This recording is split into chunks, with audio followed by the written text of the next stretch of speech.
Age of Wonders 4 is a fantasy 4X strategy game that lets you be anything from cannibal mole people to raptor-riding barbarian frogs to musketeer elves and undead dwarves. The main selling point is this faction customization. 5 points for racial traits, then you choose one of 8 cultures, give those cultures 2 unique society traits, then pick your starting tome and ruler type. Once you're in the game, you can expect to eventually get 9 tomes, each one giving you buildings, spells, units, enchantments, hero skills, and strategic options. But how significant is this customization in practice? How does it impact the tactical and strategic maps? We will address all of this as well as the development of the game. Pick a racial form and customize its traits. These can be small stat buffs or big fat strategic shifts to offensive or defensive play, poison, unmounted speed, or one of many unique mounts. These mounts can be spiders with webs to immobilize enemies, unicorns with teleportation, wolves with pack hunting, or eagles with flight. The list goes on. There are environmental traits that let you thrive in abnormal circumstances like the Arctic, deserts, or underground. Most of these let you convert terrain to your preferred type as well. Next is culture. This decides your faction's look, unique buildings, and province improvements. It also determines your basic units and special abilities. Barbarians have mobility on the strategic map and critical hits. Mystics encourage rapid spellcasting, map exploration, and a variety of damage types. Dark provides defense via debuffs and healing by striking weakened enemies. Just these 2 sections have tons of options. Take spider mounts to synergize with barbarians having a powerful archer. Those same spiders help reavers subdue their enemies for capture, and for mystics to pin them down for mages. And that's only the spiders. Speaking of awesome mounts, the raptor. Sure, it's a great addition to the game with plenty of strategic blah blah blah, but here's what's really important. People were hoping to get a raptor mount with the first DLC, Dragon Dawn, and then its sister DLC, Primal Fury, had many features compared to the first. The fans asked for Dragon's Dawn to get raptor mounts and a UI similar to Primal Fury. Triumph Studios did one better and gave it to everyone for free. They didn't even package it with the DLC. We just got it. The devs listened to the fans. The most important aspect of customization is your tome selection. These are research packages you unlock throughout the game. These affect every aspect of play. They unlock units, spells for tactical and strategic combat, enchantments and transformations to permanently buff your units, buildings for your cities, unique province improvements, upgrades for heroes, and the affinity points you get from them unlock more tomes. They also impact your empire progression menu and tilt diplomacy with NPC nations. Finally, your tome selection unlocks unique powers for your ruler to gain at the end of the game. In most games, you will unlock about 9 tomes, though that varies based on map size, research speed, your build, and the number of players. Each tome significantly affects your build and synergizes with each other. For instance, Tome of Evolution is considered narrowly focused. The developer stated that it's meant to be used specifically with Tome of Dragons, but it combos with Beast Tome as most beasts can evolve. Any of the 4 tomes that unlock evolving elementals or Tome of Enchantments evolving Golem will also see synergy here, and that's just Tier 1 tomes. It's incredible the way your customization and strategic decisions blend together. Thanks to the most significant customization component being shifted into the course of the gameplay itself, Age of Wonders allows its customization to become a strategic consideration as you respond to what other players throw at you or resources on the map. An abundance of mana nodes might lead you down a summoning path, or the conquest of a city-state might make you pick tomes that benefit units from that city-state. It could also be something as simple as counter-picking an elemental tome to hit your enemies where it hurts. Not all tomes will perfectly synergize with each other, but they will all form the strategy of your empire. Naturally, you will see more benefits from certain combinations. This is where I personally enjoy the game the most, crafting fully synergistic builds that do something unique. I advise you to experiment and see just how changing one thing can shift the focus of an entire empire. With so many awesome tomes, it can be hard to pick. One method is to focus on units. If you get a unit type from a tome that covers a gap in your army, that's almost always a solid pick. Most cultures don't get a powerful archer unit, so picking Tome of the Winds or Glades could cover that. Another method is to pick tomes that provide enchantments or transformations that synergize with unit choices you already have. Tome of Artifice has an excellent melee critical hit buff that can aid many builds, and Tome of the Beacon is great for strategies that spam low tier units. You can look at what special province improvements they provide as well. Tome of Rock buffs production, while Tome of Inquisition provides an excellent mine. Even one-use spells can aid your build, such as Tome of Summoning's buffs for magic origin units, or Cryomancy's ability to damage and lower the resistance of enemies. Keep in mind, Cryomancy has a research tile improvement, a mage unit, a summonable elemental skirmisher with Evolve, and enchantments for both melee and range units. I point this out to show that all tomes have many possible synergies, not just the ones I specified. That said, not every tome is a slam dunk for versatility. If you have any kind of undead strategy, you're probably going to have to pick all 3 of the first undead buffing tomes, especially since the undead update where you need all of them to be able to reanimate every kind of unit you can. And while undead strategies have many synergies, any single one of them doesn't particularly synergize with other strategies without more investment. Another is the Tome of Winds. It gives a tier 3 archer, but a much less exciting one than Tome of Glades. And you can summon an elemental with it, but it's weaker than every other summon you can get at this tier. While this does give it a niche as a less expensive summon, it's not a huge niche. The main things it offers are excellent buffs for archers for their range, which was a recent move, showing responsiveness from Triumph, and a buff for strategic map mobility. I just listed 4 things this tome does, and it's one of the less exciting ones. That should give you an idea of the overall quality we're dealing with. Cultures are what you select after you've picked your racial appearance and traits. In the game, there are currently 8 cultures. This decides 2 affinity points, what resources your buildings and unique province improvement focus on, your bread and butter units, unique tactical spells, and an enchantment to make most of your units synergize with the special mechanic of your culture. One really cool thing here is that if you conquer a different culture, units you produce of that culture get this enchantment, so they become double cultural. Feudal Culture provides a solid base of pikemen and archers, a tier 2 support unit skilled at buffing and healing entire groups of allies at once, one of the toughest cultural shields units which can become mounted with a racial mount trait, and a tier 3 shock unit that deals massive damage to large units and inspires allies. Feudal Culture also unlocks unique hero skills and buildings based around governing a city. Your buildings and tile improvement focus on food income, and you get an incredible tactical spell that can keep up to 7 units alive even through the worst damage. The most important advantage a feudal army has is Stand Together, which increases the power of units when they're adjacent to your other units with Stand Together. Overall, a feudal army lacks in high-powered range attacks, which could be a good route to go for your tome selection. One of my favorite builds to do with Feudal Culture is to maximize the support abilities of the Bannermen, the support unit I mentioned, with things like Tome of Teleportation and Tome of Mist, which provide buffs to your support abilities. To be honest, these support units are strong enough that you can potentially win a battle with nothing but them. But I also love stacking up unit formation bonuses. Take White Wolf mounts to get your shield units a mount, take one of the tactics options as well, combine with Stand Together, and then take Tome of the Construct, which provides many bonuses to units that stay close, including some of the best buff spells in the game if you're willing to move your army in lockstep. From that point forward, feel free to pick any tomes that give new mounted units like Glades or Cryomancy. High Culture has a great unit spread, and while its support unit isn't as strong as the Bannerman from Feudal, it has its own advantages, including unique interactions with the special mechanic of the High Culture. This special mechanic is all-encompassing, informing what is unique about their own units as well as what they can provide to the rest of your army. By awakening your units, they gain abilities based on what kind of unit they are, and extra damage. The best one here is archer units gaining an extra range. This culture also likes to focus on research, and if you're planning on blazing through tomes, it's hard to imagine a better one. Their tier 3 awakeners are great because a mount trait will give them some increased mobility, particularly unicorns. High culture spells help manage their passive and gives you an easy access heal spell without having to worry about taking a tome for it. Overall, a culture that rewards planning your army composition more than perhaps any other. One of my favorite builds to do with High Culture is to stack as many research province improvements as I can to leverage their resource advantage. Unicorn mounts are great for your awakeners, and I've had fun stacking mage enchantments on them until my wizards are gods that can smite anything. Or I can summon a Chaos Eater for a powerful melee mage to be a centerpiece in my armies. Another thing you can do is start with Tome of Alchemy, as it gives a unit and other mechanics that allow you to inflict effects based on what kind of damage you do to your enemies. Why would you pick this with high culture? Because the awakening ability gives spirit damage, making it so you don't have to pick a tome that provides it, and can eventually get every single kind of damage type to utterly cripple your enemies. Bonus points, since the awakening bonus for high range units gives them even more range, so you don't need to take Tome of Winds.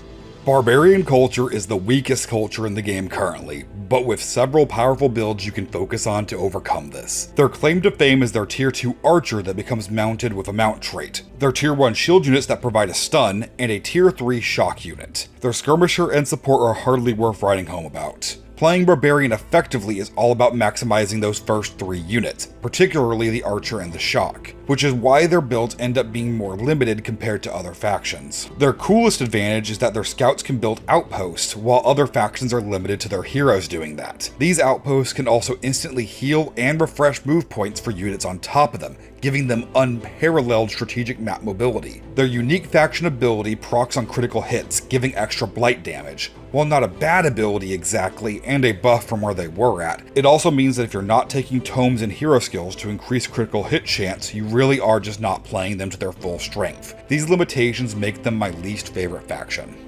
Barbarians benefit the most from one of the weaker tomes. Tome of Winds can help an already strong barbarian build of any kind increase their strategic map mobility even more, which blends great with their unique outposts. Take other ranged boosting upgrades, throw a few shield units in front, and watch your fury shred your foes to pieces. I'm really fond of spider mounts, as I've said before, but unicorn mounts can help your tactical mobility, while eagle mounts will help your strategic mobility even more. Anything that buffs retaliation attacks, such as Tome of Construct or Tome of Vigor, can help your berserkers make up for their limited number of attacks and stack up their frenzy faster. Being the only unmounted tier 3 shock unit also gives you space to pick something like Athletic as a racial trait to make your units move as if they were mounted even though they aren't. And naturally, thanks to the somewhat narrow nature of Savage Strike, take Tome of Artifice and Tome of Devastation if you really want to max out those critical hits. Industrious is my favorite culture. Its unique structures and improvements focus around production. Their solid set of units, including 2 shield units, make them a stable combat force. The best advantage these units have is they get an extra retaliation strike, which can be huge, especially if you build around it. The Bastion is one of the best tier 3s, able to form a defensive linchpin in your army and being very difficult to put down. Their unique crossbow units deal less damage overall, but can stop enemies from counterattacking. I recommend picking tomes that fill the gap in their army structure more than any other cultures. I absolutely love scout prospecting. Scouts can end their turn on top of certain terrain to prospect it for resources or items. This encourages a slower method of scouting and has excellent synergies with Dragon Lords that benefit from having many items. Industrious units also gain resistances against any damage they suffer. Their extra building, centered around raising fort level, cements this faction as a solid, defense-oriented one. The tome that synergizes the most with Industrious is Tome of Glades. From its healing-based enchantment working on 3 of the best Industrious units to providing a tier 3 archer to balance out your forces. Fertility is also worth considering for its tier 3 support. And it has a fun synergy with Undead, who have life drain abilities, as their slow but steady resistance gaining works even better if your units are healing too. Many society traits work well with Industrious. Perfectionist Artisans, a society trait centered around playing tall, works great with them because their production bonuses can help make up for the downsides. Racially, the extra mount helps their already strong tier 3, while Ferocious gives a whopping 40% extra damage on retaliation attacks. I love playing them while taking this tome path, as it will unlock 8 buildings for your cities to really leverage your production benefits and become an economic giant. Dark culture is almost the complete opposite of Industrious. Instead of having 2 shield units, Dark has 2 shock units. They break down enemies on assault and specialize in brutalizing already weakened foes. Their Dark Knights have an excellent AoE attack, which is perfect to follow up their charge. Many of their units apply Weakened to their enemies, really solidifying them as the best defense is a good offense faction.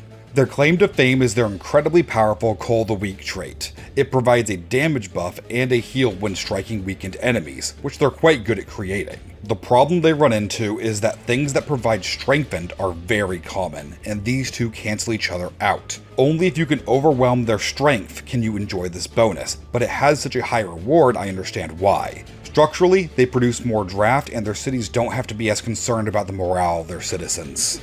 When selecting tomes for the Dark Culture, you have to consider how hard you want to go in on Call of the Week. If you want to go really hard, there are a few routes. Undead, Inquisition, Banshees from Doom Herald, even the late game building, Nature Amplifier Lens, will make all your nature spells apply weakening to enemies. But perhaps one of the most interesting ways to exploit Call of the Week is simply to nullify the buffs on your opponents. Purging Arrows from enchantment will counter positive buffs, and Tome of Severing will counter enchantments. What will help both of these strategies synergize is anything that will lower the status resistance of enemies, from Hideous Stench in the racial traits to Condemned, or the ice-themed tomes that lower the status resistance of enemies. By synergizing their core mechanic with the rest of the game on so many levels, there are a lot of ways to exploit it without just falling into the same patterns. There are plenty of options of every affinity to help you decide just what you want to do. Mystic Culture has damage split between fire, ice, and lightning. Their shield units have a weak but AoE stun, while their tier 3 Spellbreaker can dispel all positive buffs on your enemies. The Arcane Guard is a stout tier 1 polearm unit that grants an early game advantage.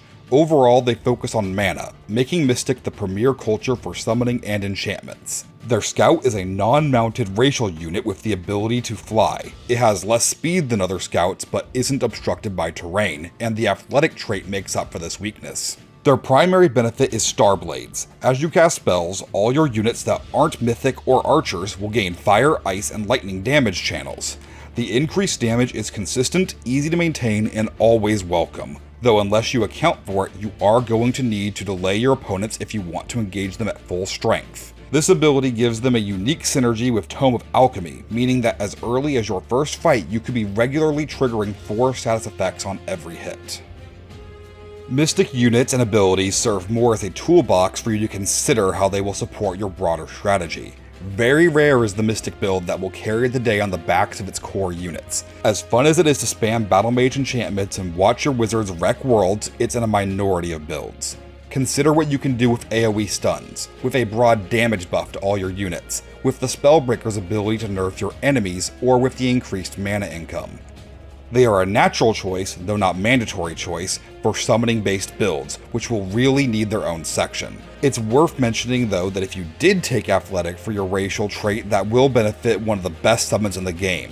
I've also found I deeply enjoy playing them in the role of Diplomat, using traits like Bannerlord and Chosen Uniter to mass recruit from city-states and ancient wonders, then using Starblades to make all of them much more competitive. They are a great faction for encouraging creative options without dictating your approach. For an array of fun and powerful units, pick Reavers, the first DLC faction. The Mercenary is a costly but strong tier 1. Harriers immobilize enemies before closing in. Overseers enslave captured enemy units and have a powerful close-range heal. Magelocks are a mighty ranged unit that fires 1 armor-piercing shot every round. The Dragoon is a master of diving in and out of combat. Even their scouts have a unique combat role. Faction-wide, their unique traits let them more easily apply marked to enemies, making them easier to hit. Reavers gain a special damage buff against these marked enemies as well. Their buildings focus on mana and production, but it's worth noting that Reavers are the most pigeonholed faction in the game. Whisper Stones are how you diplomatically interact with city-states, and you get none. You also don't get a city-state of your race spawn nearby automatically. Your unique resource, War Spoils, is quite powerful, but can only be gained by playing aggressive. All this means that you're penalized for not playing aggressively. The Reavers baseline units are so cool and fun, you can almost pick any tomes and know you're going to have something awesome. Focus on any single Reaver unit and you'll have a great time. I've won games focusing on the Overseers, a support unit. I would stun and subdue enemies so aggressively I'd be enslaving whole armies. Tome of Scrying is a natural choice to synergize with the Mark condition and give your Magelocks an edge. They're also a great choice for any tier 1 strategies since mercenaries are strong but expensive compared to other tier 1s. While fun, I find this last style a bit too caveman even for my liking. More interesting perhaps is to slam jam as many ranged buffs as you can for your Magelocks and watch them delete enemies. You can also take faction traits like Ritual Cannibals, which will help you sustain a massive war machine. Something like Hermit Kingdoms can only be played with an evil faction willing to raise cities that get too close, and the forced aggression of Reavers is an obvious fit. Any mounts will also make the already adaptable and powerful Dragoons even more so. Primal is the second DLC culture. Their shield units heal, their range units are short range but ignore obscuring conditions and have an easy retreat method, their tier 2 shock units disrupt enemy lines with an AoE attack, the Animist heals and is one of the rare units in the game able to summon. Finally, the Ancestral Warden is great at diving into the enemy's weak spots behind their lines, flanking and pinning down archers. The overall focus of these units is controlling the flow of engagement until you can dive in for a crippling attack. This culture has subcultures. These change what terrain you favor, what unit you summon, and what buffs you gain from prolonged fighting. They will consume all terrain to be their favorite type based on the spirit trees you find and locate and then incorporate into your empire, creating an enhanced focus on picking good spots to settle. Each subculture also gets visual changes and a fairly anemic questline. I would love to see every single culture in the game get subcultures going forward. Like Reavers, it's hard to go wrong picking your tome path for the primal culture. While Tome of Scrying is normally mandatory for ranged strategies thanks to removing obscuring penalties, the blow darters don't have to worry about it. While Tome of Glades would normally be great if you're spamming shield units, the primal shield unit can heal itself, so how needed is it really? Pick your tome strategy of choice and watch your units naturally support whatever that strategy is. There are exceptions. For instance, anything helping retaliation attacks will let you stack up Primal Fury stacks faster.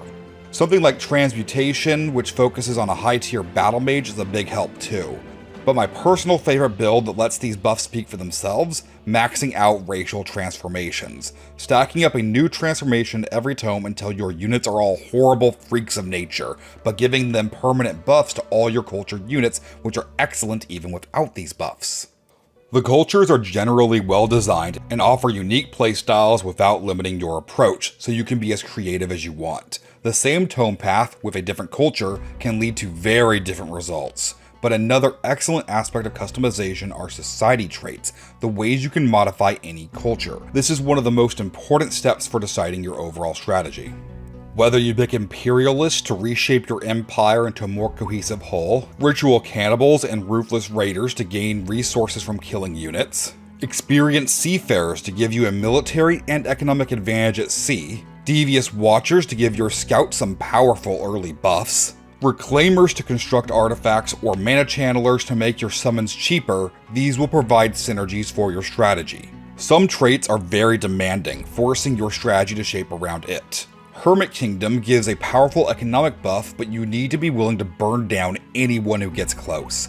Mana Addicts lets your units heal when you cast tactical spells, but you better be able to keep casting those. Druidic Terraformers, Talented Collectors, and Wonder Architects all shape your settlement location choice. And of course, Chosen Destroyers, leaving you with a single city and everyone hating you, but benefits from razing everyone else to the ground. Now it's time to choose your magic god. A champion is a hero of the people, the same species as the rest of your race. They have better relations with free cities, make more gold, and their units gain more experience, and their throne city has more draft. Their cities are also happier, which can help certain resources. These bonuses position them as the premier ruler type for conventional armies, producing strong forces from your cities and generating gold to sustain them. The Wizard King can be any race and is a spellcaster who is trapped in magical space for quite some time. They generate mana at an increased rate and give you more casting points as they level up. Also, once per battle, they can let you cast an additional spell. Whether you're relying on tactical spells, strategic spells, or summoning armies, even maintaining enchantments, there are many reasons to pick them. These two can pick from starting equipment that shape their combat styles, and more can be unlocked through meta progression in the Pantheon. Dragon Dawn adds the Dragon Lord. They get an extra affinity bonus to unlock tome requirements, and they wreck shop on the battlefield. They can't use most equipment and they cost 30 gold a turn, but they generate gold as the dragon draws power from unused equipment in their hoard. This synergizes with the Artifact Hoarder Society trait, which does the same thing but for mana, Reclaimers, which gives you more resources to make items with, and Fabled Hunters, which stacks the bonuses from Reclaimers and unlocks artifacts from any infestations you clear. I have to mention recent updates. Transformations provide a powerful buff to all your units, including your rulers. Dragons never benefit from them. They gain power as they level up, and they have their own unique upgrades, which will do plenty of work on their own. With the new Pantheon system allowing rulers to keep transformations from previous games, the early game gap is significantly closed between dragons and other rulers. Dragons still have the edge, and it's great for other rulers, but it slightly curbs the main advantage of being a dragon. The customization of your faction in Age of Wonders 4 is nothing short of superb. There are many excellent options and virtually infinite viable options to satisfy everyone from hardcores to the role players. So how do you conquer these worlds? Let's start by talking about the victory conditions, and from there I'll explain how you can get to the finish line. Obviously there's conquest. Be the last faction standing. It's worth noting that allies count as being part of your team, so you don't need to kill them, just everyone who doesn't team up with you. Most games end with this victory condition, since whether you diplomatically bring half the world to your side and the rest died in other wars, or you burn every other faction to the ground, it will result in a conquest victory. Depending on your map, you might have a Seals victory condition, which is basically King of the Hill. Get on top of these points, fight off the monsters and players trying to stop you. Steadily raise your score and you'll win. I quite like this victory condition as it's a way of fighting off stagnation. Even a one city empire declaring no wars can be a threat with this. I recommend always using it. Expansion victory, aka come on already, triggers when you control enough of the map through yourself, your allies, and your vassals. You build beacons of unity, light them, and then defend them for 15 turns from monsters and other players. It's a great victory condition when your enemies are digging in their heels. The final and coolest victory condition is the magic victory condition. Upon reaching tier 3 tomes, you can research a spell to bind gold tier ancient wonders. This makes everyone hate you and gives you a research buff. Also, with all these wonders, you'll have access to cool unique monster units. Then when you reach tier 5 tomes, if you have a high enough percentage of the ancient wonders under your control, you can then cast a spell relating to which tier 5 tome you've picked. This tents the whole world with your magical power and gives you a buff in all your fights based on which spell you choose, and puts everyone on a 15 turn timer to stop you before you suffuse the world to your power and bend it to your will. Magic victory is also absolutely terrible. It requires ancient wonders, which are rare and not easy to obtain. Conquering and binding them makes other empires mad at you. You can't choose the locations of the ancient wonders, so you'll just have to hope you can build up defenses. Finally, if anybody steps a toe on top of your ancient wonder, it loses its binding and the process is stopped. You not only have to recast your super spell, you have to recast the binding. The requirements and fragility of this strategy simply do not equal its benefits. It's really cool though. Before, Magic Victory was based around building a series of key structures on your provinces based on tomes. You had to align your tier 3, tier 4, and tier 5 tomes to unlock all the buildings required, and each would give you a buff. Then you had to cast a world-ending spell and defend those map locations, which is just Expansion Victory with extra steps. I am very glad they changed it, and I think tying it to Ancient Wonders is really cool, but it needs some buffs to be viable. Your path to achieving these victory conditions starts with the map. As with everything else in the game, player choice is crucial. You pick what kind of map you want, from the terrain to the shape of the continents, to what populates it, to unique magical rules, and the game will generate a map based on your parameters. Do you want powerful city-states? No city-states? Big underground? No underground? Do you want giants, dragons, demons? What? Do the infestations respawn, or perhaps all units have a curse of undeath? Are there any unique rulers that can shape the game mode and potential victory conditions, such as these 3 warring brothers or an invading demon king? You also select Seal's victory here if you want it, and you do. Aside from that, there are also unique world rules that can really shift things. For instance, making units cheaper to produce but more expensive to maintain, generating casting points on death, the terrain on the map shifting and forming as you play. The same build can take on a very different context depending on the map. The most pressing threat you will have in the early game, on average, will be infestation spawners. They can be aquatic, on the surface, or underground, and they will regularly spawn forces, which will then seek out provinces to raise and armies to attack. The power of these units is based on the infestation spawner. Over time, its range of control will expand and it will persistently attack any of your provinces that fall within that zone. If you don't take these out, they will continue to be a thorn in your side and grow ever more dangerous over time. They are also themed off certain enemy types, like dragons, giants, etc. I really enjoy playing on worlds with respawning infestations. It makes it so that new infestations appear over time and in unoccupied areas. As the blank spaces of the map are filled in by the expanding empires, you will find entire continents populated by a half dozen spawners dead set on exterminating all life. It adds a bit of flavor to a world, and I always appreciate it. One of your crucial assets are rulers and heroes. You unlock heroes over time or spend Imperium to unlock slots early. Aligning with city-states or having more species in your empire adds more heroes to choose. Each have a unique ability. The default game settings make heroes unable to die in victorious auto combat, which makes auto combat more viable but abusable with stacks of heroes. Though hero doom stacks are abusable for small squad combat anyway, especially if you give them combat-focused hero skills. But then you lose on the benefits they can provide entire armies. Hero skills are unlocked by tomes and you get 1 per level. Every 4 levels, until 16, heroes unlock powerful signature skills that give an affinity. Affinity gives a small buff for city governance, but for your ruler it works like other affinities, unlocking tomes and empire research. Keep in mind that each hero, including your ruler, gets a free reset of their skills and signature skills, so you can use the signatures to gain affinity points for your ruler, unlock a tome, and then reset. Let's talk hero recruitment throughout the history of the game and why development has been great. A balanced struggle has always been regulating how many heroes you get. Originally, you had a hero cap tied to the number of cities, rewarding fast expansion. You also got a penalty for exceeding the cap. This was a percentage of income. They changed it so that gold and Imperium would progressively be penalized more for each hero over the cap. It was an interesting way to limit hero spam, but unsuccessful. The Primal Fury update brought changes. Hero recruitment became based on a slowing timer, which you could speed up with Imperium, and heroes got penalties when you stacked them. This was brilliant for ending hero doom stacks and making it so that fast expansion was not the only way to get heroes. But fans didn't like it and got it repealed. Triumph kept the time release cap, but leadership clash no longer exists, meaning that hero doom stacks are back on the table. This shows their dedication to improving the game while listening to fans. NPC diplomacy is like herding cats. There are various factors from alignment to tomes to AI personality which decides how much an NPC likes you. Your decisions impact this. Gaining alliances with NPCs is about increasing their opinion of you quickly with gifts or slowly with declarations of friendship. But either way, you're sacrificing material advantage for an immaterial one. They steadily become willing to adopt stronger alliances with you, but that is not the end of the story.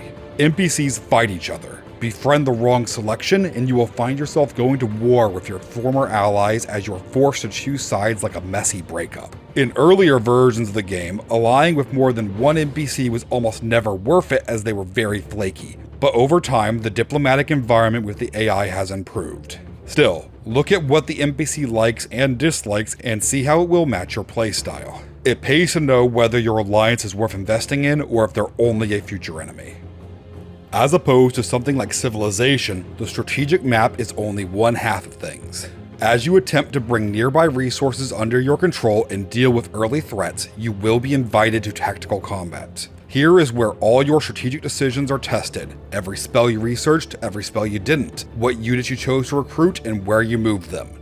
This is what it led to. Early tactical combat is really fun. You have such limited resources and every engagement matters. This makes the series of fights you get into feel interconnected since health lost in one impacts the next.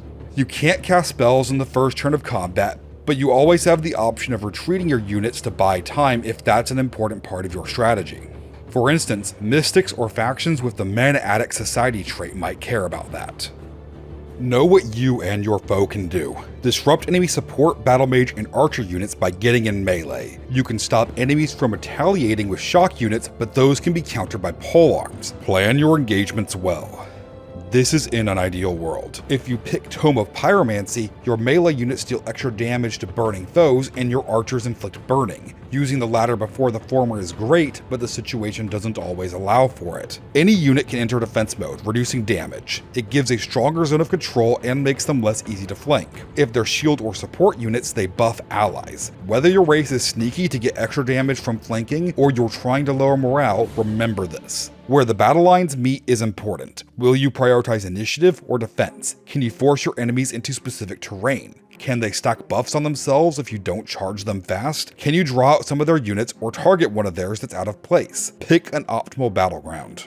As your cities grow in population, you will bring resources into your realm. This is woven into what buildings you pick. Many buildings can be built faster and cheaper if you've chosen certain improvements. For instance, picking farms will let you build production-related buildings quicker. This discourages slam jamming one resource. But you could always ignore that if you feel like growth or something would be more important. Not to mention if you are at risk of a neighbor claiming a province you want, or you want to claim something near them even if it gives war justification. Some buildings can't be built until you have a certain number of province improvements in your city. The least obvious of these are the ones that come from seizing ocean provinces, since they don't even appear on your menu until you obtain at least one. But be careful, having sea tiles in your city makes you a target for any aquatic infestations. You have a limited range of annexation based on the level of your city center. Once you upgrade your city center, which unlocks at certain populations, you get to recruit higher tier units.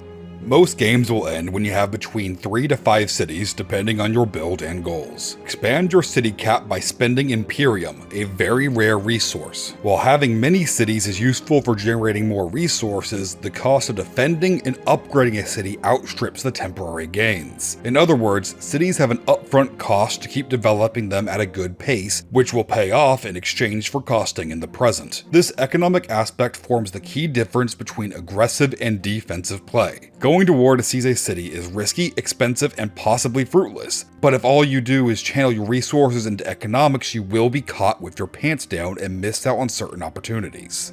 The most troublesome part of city growth is that as you annex provinces other empires have claims on, they get war justification on you.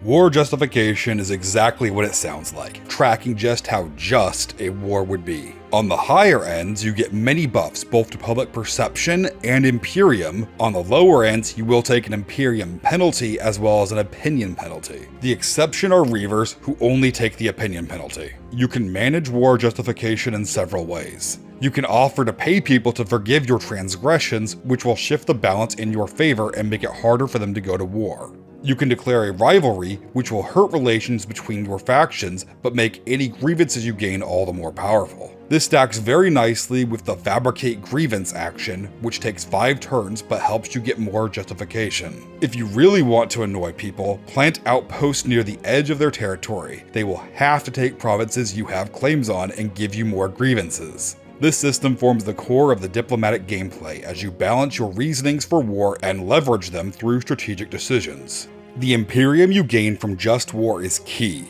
It unlocks upgrades based on your affinities, from one-time buffs, summoning an army, or gaining permanent passive effects. Some of these are critical for certain builds, for example, increasing the gains you get from vassals. You can also use Imperium to help improve relationships with vassals. Imperium is valuable because it's one of the hardest resources to get. There is a line of upgrades in your throne city you can build to increase it, and you can gain more by annexing ancient wonders. Other than that, your options are limited. The society traits Relentless Crusaders, Devotees of Good, and Scion of Evil all give Imperium production, and various events can buff Imperium along with magic materials. Tome of Exaltation gives a province improvement that increases Imperium as well. Tome of Beacon used to have a way for vassals to grant you Imperium, but thankfully they patched that out since it was really good. Also keep in mind that tier 4 and tier 5 units have Imperium upkeeps, harshly limiting how many you can field.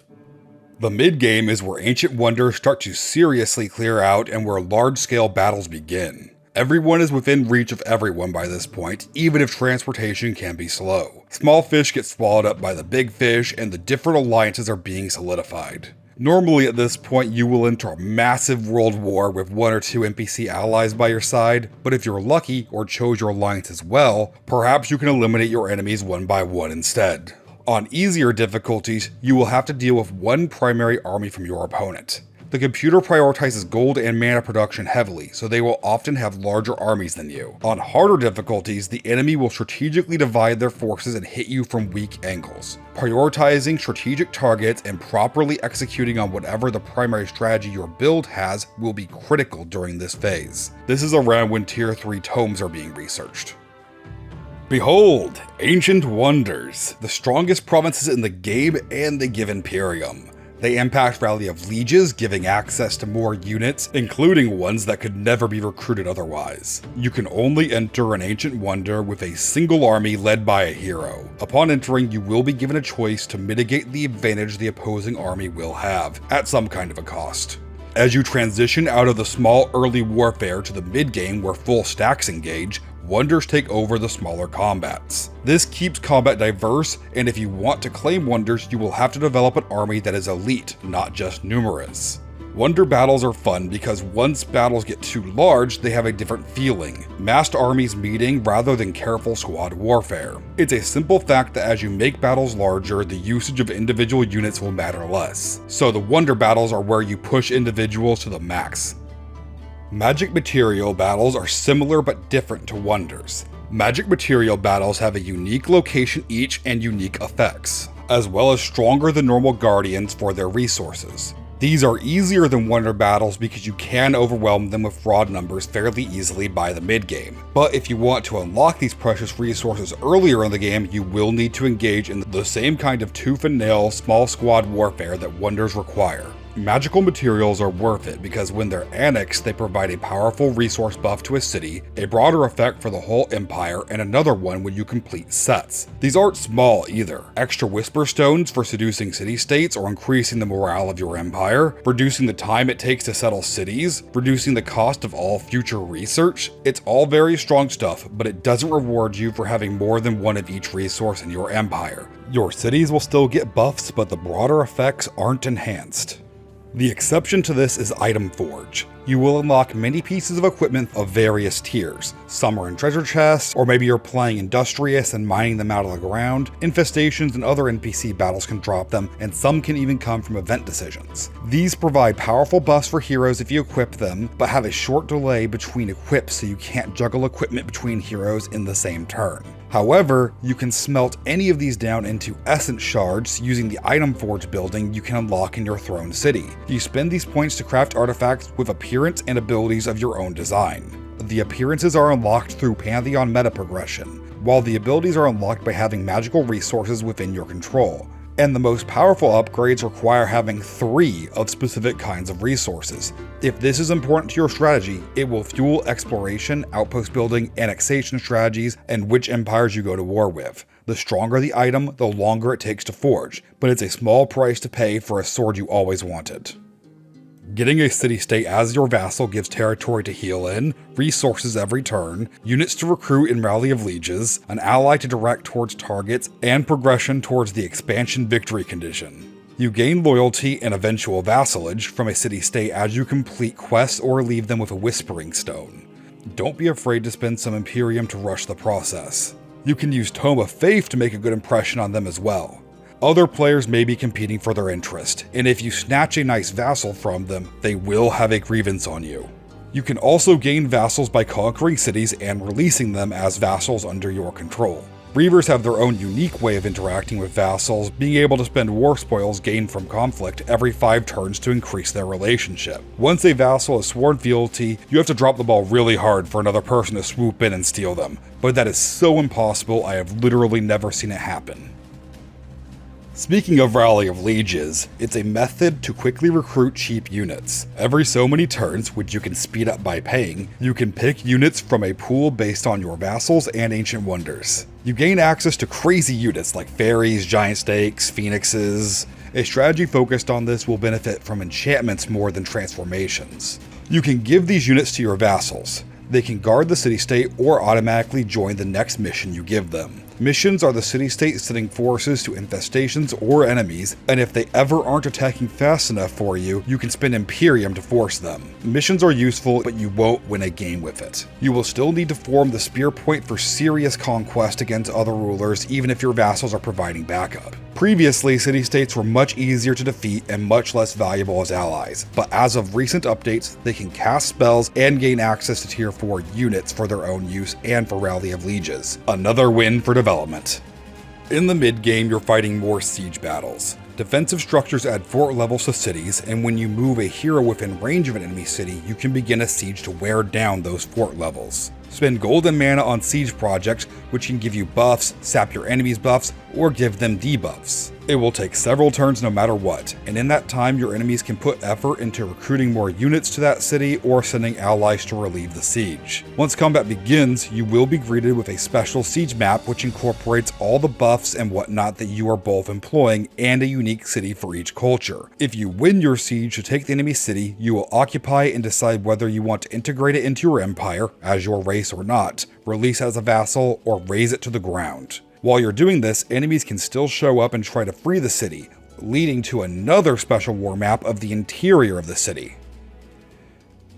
Late game features vast armies with impossibly powerful heroes and mythical units clashing, and the targets no longer being as clear-cut. Against NPCs, it's simple enough to target their cities and capital, but against other players, they may be going for another victory condition, which forces you to prioritize other areas of the map. This is another reason to play the Seals victory type on essentially every map so that the victory conditions are even more diverse.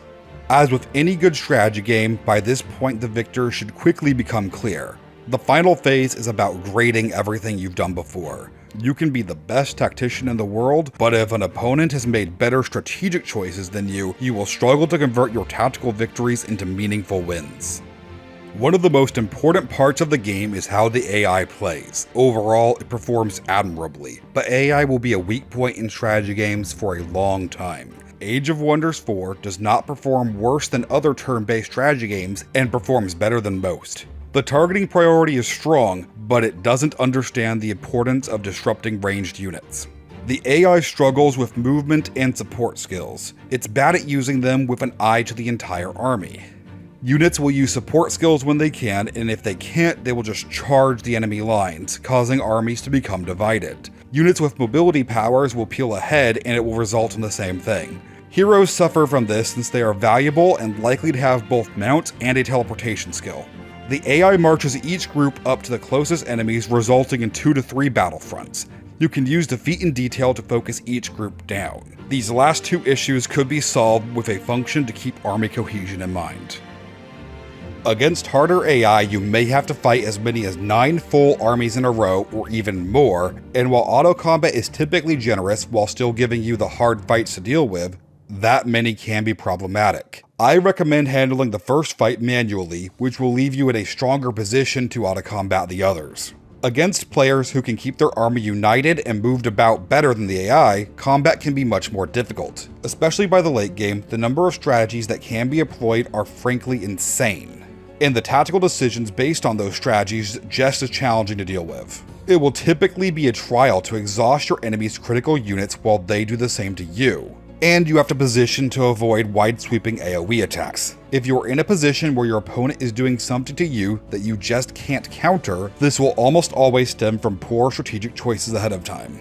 If mind control is getting you down, you could have done any number of things from single target assassination to debuff clearing in order to stop it. The greatest victories will be when you can kill enemy heroes and take their equipment. Heroes provide wide-sweeping buffs and form linchpins, as well as being the units that can start sieges. If your opponent wins a tactical battle but loses all their heroes, they will have a very hard time making actual progress. Equipment becomes increasingly finite as the game goes on, so claiming it will permanently decrease the power of your opponents as well as killing their experienced heroes and thus forcing them to train up new ones. In earlier versions of the game, summoning was king. You could summon anywhere, essentially. They made it so you can only summon within a certain distance of heroes and cities. Another issue was the ability to spam certain spells and hold spells in reserve.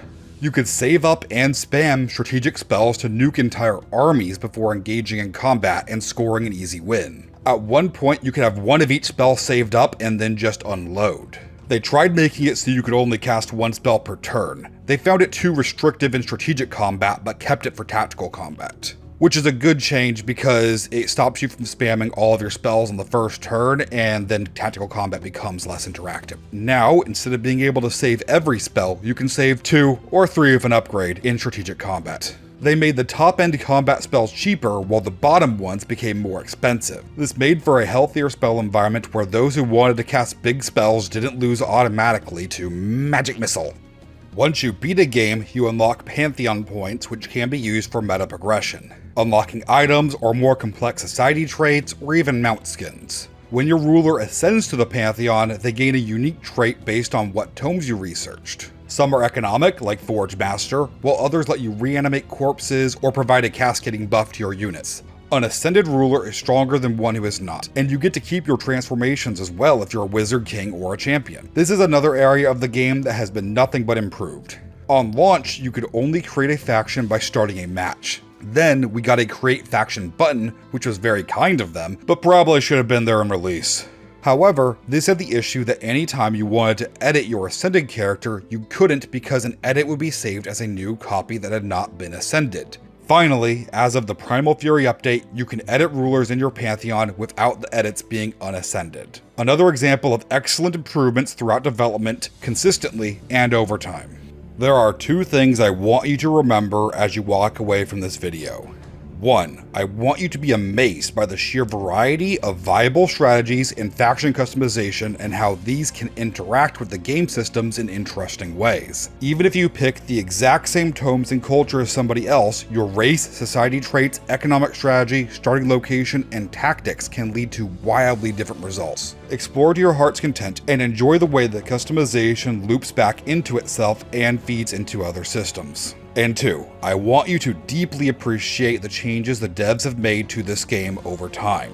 From making Magic Victory more distinct by entwining it with ancient wonders, to Primal Culture adding subcultures, to changing the hero cap so that it doesn't exclusively benefit from fast expansion, to adjusting spellcasting and summoning to stop the meta from becoming stale. The game is in an incredible state as it stands, and with devs like these, it's assured to only get better and better. If you made it this far, I'm glad you enjoyed. Please check out the description to see a link to the Discord server if you want to join my community. Aside from that, look out for an upcoming video going over every single tome and society trait in the game. Yeah, I'm not going to rest a whole lot.